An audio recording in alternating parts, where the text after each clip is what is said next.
पालीच्या बल्लाळेश्वर देवळातील घडलेली एक विचित्र प्रसंग. पालीचे श्रीक्षेत्र बल्लाळेश्वर म्हणजेच अष्टविनायकापैकी एक आणि बहुत जागृत देवस्थान. पेशवाईत अष्टविनायक स्थळे फार प्रसिद्धीस पावली आणि वाढली. त्यातीलच हे एक देवस्थान. 1744 ते 1745 दरम्यान या देवस्थानात एक फार विचित्र प्रसंग घडल्याने आपल्याला नानासाहेब पेशवे यांच्या रोजकीर्तीतून समजले. श्री बल्लाळेश्वर वास्तव कसबे पाली येथे विद्यार्थी यांनी जिल्हा पाहिला यास्तव अर्च शुद्ध करावी हणून देवांनी दृष्टांत दिली. या मजकूर लिहिला तो साधत काळात ऐशाही देवस्थान बहुत जागृत स्थल आहे.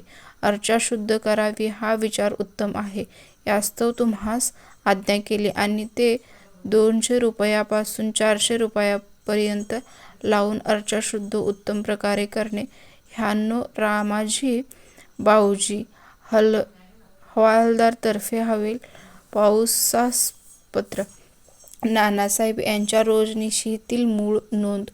1744 ते 1745 या दरम्यान श्रीक्षेत्र बल्लाळेश्वर पाली येथे विद्यार्थी यांनी त्यांच्या जीवा वाहिलेल्या बल्लाळेश्वर देवाचे अधिकाऱ्यास दृष्टांत दिला व देवळातील शुद्धी करण्याची म्हणून रामहाजी बावहाजी हवालदाराला दृष्टांत दिले. तो दृष्टांत त्यांनी पेशव्यांना कळवले व त्यांनी देवळाचे 200 रुपयापासून ते 400 रुपयापर्यंत खर्च करून शुद्ध करण्याची आज्ञा केली.